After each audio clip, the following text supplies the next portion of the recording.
आपने कभी कोई ऐसा सपना देखा है जिसमें आप ट्रेन में हैं और उसमें बैठे हुए सभी यात्री बिना चेहरे के हैं? ऐसा ही एक सपना अंजू जी ने भी देखा। आज हम अंजू जी के इस सपने को डिकोड करने जा रहे हैं।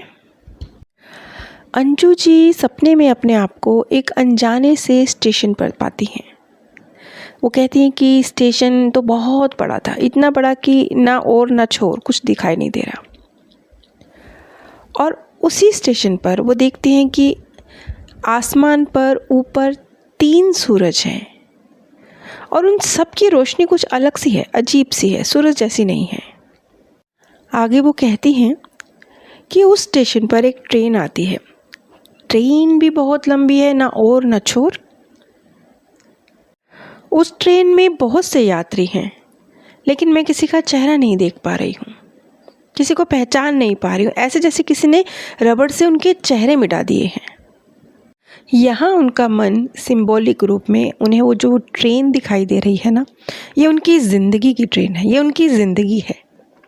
अलग अलग डिब्बे और अलग अलग चेहरे, उनकी ज़िंदगी के अलग अलग पड़ाव, उम्र के अलग अलग पड़ाव, ज़िंदगी की अलग अलग घटनाएं और वो चेहरे जिन्हें वो देख रही हैं, वो उनकी ज़िंदगी में जो अलग अलग एक्सपीरियंस उन्होंने किए हैं उनका प्रतीक है।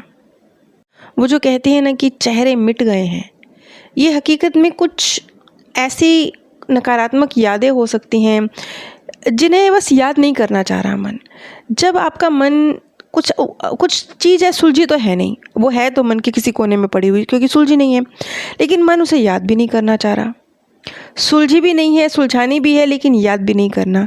तब इस तरीके से एक उलझी हुई चीज़ और अस्पष्ट चीज़ सामने आती है। जैसा कि यहाँ पे यात्री आए, लेकिन वो उनके चेहरे नहीं हैं, रबड़ से मिटा दिए गए हैं। जैसा कि मैंने कहा, ये उनकी ज़िंदगी की ट्रेन है, समय की ट्रेन है। और इस ट्रेन में यदि उनके जीवन का कोई ऐसा घटनाक्रम जिसे उन्होंने स्वीकार कर लिया है, चाहे वो बुरा हो चाहे वो अच्छा हो, कुछ भी जीवन में तो बहुत कुछ घटता है ना, अच्छा भी बुरा भी, लेकिन आपने उस चीज़ को किस हद तक कैसे समझ के स्वीकार किया उस पर निर्भर करता है। तो जो जो चीज़ें उन्होंने अपनी ज़िंदगी में जितने प्रतिशत स्वीकार कर ली हैं ना, घटनाएं अच्छी या बुरी, वहाँ चेहरे स्पष्ट हो गए हैं।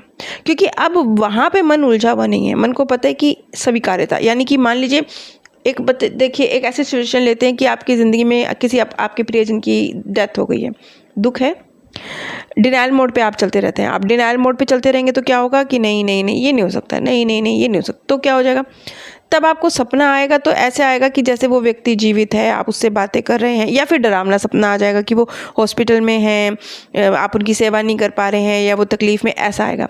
लेकिन अगर आपने इस चीज़ को स्वीकार कर लिया कि हाँ ठीक है, जीवन मृत्यु, जीवन का ऐसे ही चक्र चलता है, अपने समय पर सबने जाना है, निश्चित आयु, अगर आप ऐसे सोच रहे हैं, चीज़ को स्वीकार कर रहे हैं, चाहे वो नेगेटिव क्यों ना हो, तब जब आपके प्रियजन आपके स्वप्न में आएंगे तो वो स्पष्ट आएंगे, ऐसे उलझे से नहीं आएंगे। अब ऐसे ही यहाँ पर जिन चीज़ों को अंजू जी स्वीकार करती चली जाती हैं, वो चेहरे स्पष्ट उतनी मात्रा में हो रहे हैं। हमारा जो दिमाग है वो यादों को कंपार्टमेंट्स के रूप में रखता है। ये बिना चेहरे वाले जो यात्री उन्हें दिखाई दे रहे हैं, ये उनकी अनसुलझी यादें हैं। और वो जो आसमान में 3 सूरज देख रही हैं, वो इसलिए क्योंकि जो समय है उनका दिमाग समय को एक सीधी रेखा में नहीं देख रहा, बल्कि वो मल्टी डायमेंशनल रूप से उस समय को महसूस कर रहा है। जो अलग अलग डिब्बे वो देख रही हैं, वो डिब्बे ज़िंदगी के अलग अलग पड़ाव हैं। और जिस डिब्बे में जाने से वो डर रही हैं, वो है उनके अकेलेपन का डिब्बा, उनके भविष्य का डिब्बा, जिसमें वो अपने आप को मतलब बढ़ती आयु से डर रही हैं, बढ़ती आयु के अकेलेपन से डर रही हैं।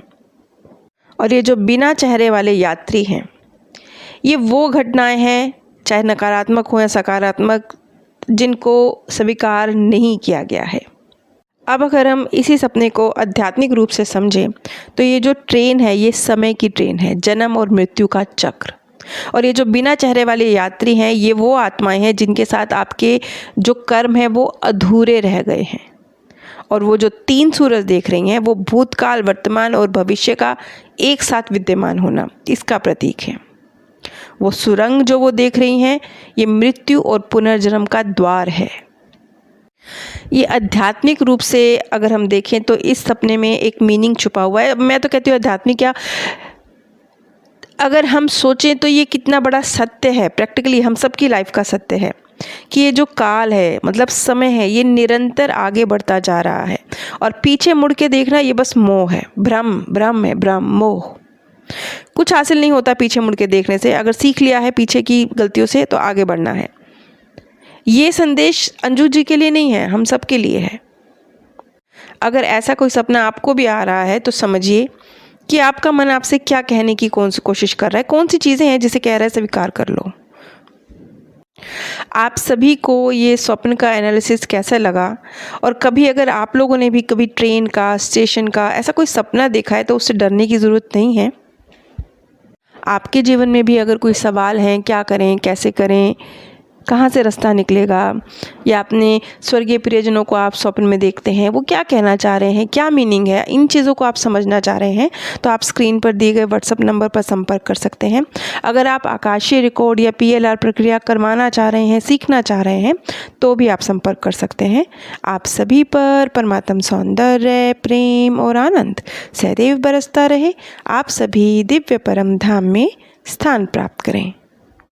आपने कभी कोई ऐसा सपना देखा है जिसमें आप ट्रेन में हैं?